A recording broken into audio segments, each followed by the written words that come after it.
కొద్ది మాటలను మేము ధ్యానం చేసుకుందాం. ఇశ్రాయేలు దేవుడు యెహోవా ఈ పట్టణంలో గురించి ఈ మాట సెలవిస్తున్నాడు. అది ఆయా దేశంలోనికి పంపించిన వారిని అందరినీ మళ్ళీ తిరిగి ఒక ప్రదేశంలోనికి సమకూర్చి వారిని ఏం చేయాలనుకుంటున్నాడు దేవుడు?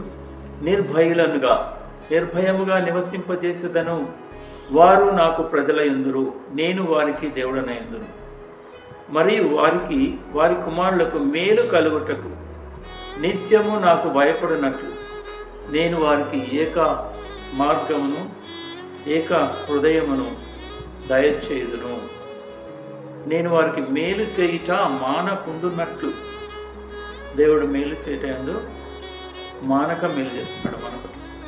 నిత్యమైన నిబంధనను వారితో చేయుచున్నాను.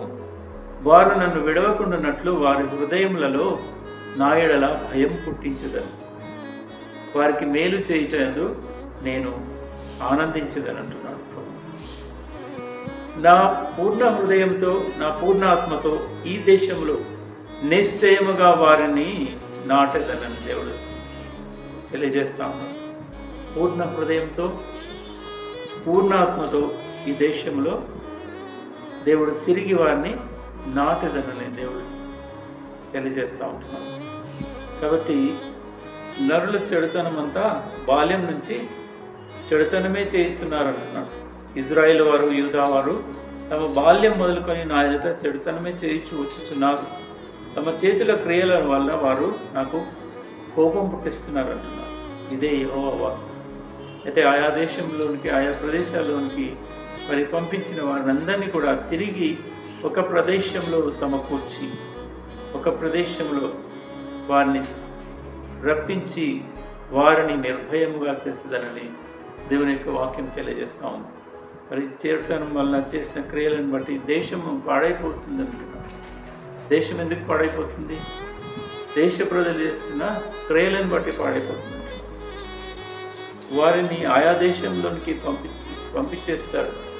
మరి యెర్మీయా గ్రంథంలో చూసినట్లయితే వారు చేసిన చెడుతనం బట్టి యూదా వారిని ఇజ్రాయెల్ వారిని బాల్యం నుండి చెడుతనం చేస్తూ వచ్చినప్పటికీ వారిని మరి తిరిగి క్షమించి వారందరినీ కూడా ఒక ప్రదేశంలోనికి ఉపద్రేకం చేత రౌద్రం చేత వారినందరినీ ఒక దేశంలోనికి వెళ్ళగొడతాడు. ఆ దేశంలన్నింటిలో నుంచి తిరిగి సమకూర్చి ఒక స్థలానికి తీసుకొచ్చి వారిని నిర్భయముగా నివసింపజేస్తానని దేవుని యొక్క వాక్యం తెలియజేస్తా ఉంది. దేవుడు ఆ విధంగా అందరినీ మళ్ళీ కూడా సమకూరుస్తున్నాడు. వారు నాకు ప్రజలయందురు, నేను వారికి దేవుడనయందురు. జాలి కనికరము దేవుడు చూపిస్తున్నాడు. వారు నా ప్రజలే కదా, వారికి నేను దేవుడనయందును, వారు నా ప్రజలయందురని దేవుని యొక్క వాక్యం మనకు తెలియజేస్తాం. వారి కుమారులకు మేలు కలుగుటకు నిత్యము నాకు భయపడినట్లు. ఎప్పుడు భయం భక్తి ఉండాలి. నిత్యము భయపడినట్లు వారికి ఏం చేస్తా అంటున్నాడు? ఏక హృదయము ఏక మార్గమును దయచేయడం. ఒక్కటే హృదయం అందరూ కూడా ఐక్యపరిచి అందరిని కూడా ఒకచోట సమకూర్చి వారందరిని కూడా నిర్భయులుగా నివసింపచేయాలని వారికి మేలు చేయుట యందు నిత్యమైన నిబంధన వారితో చేయించినారు. నిత్యమైన నిబంధన వారితో చేస్తున్నారు. దేవుని యొక్క మరి ఆశీర్వాదాలు మీరు మెండుగా నిండుగా పొందాలని మా యొక్క ప్రార్థన.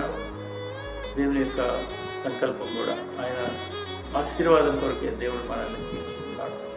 ఉగ్రత పాలు కావడానికి దేవుడు దేవుని ఆశీర్వాదం కొరకే దేవుడు మనల్ని తీర్చి ఆశీర్వదించాలని ఆయన ఎంతగానో మన ఎట్లా కృప చూపుతూ మరి ఆయన మనల్ని ఎంతగానో ప్రేమిస్తూ ఎన్నో ఈవులను ఇవ్వడానికి ఆయన సిద్ధంగా ఉన్నాడు. అట్టి కృప మనందరికీ మన ప్రియులందరికీ ప్రియ సంఘానికి దేవుడు దయచేయును గాక.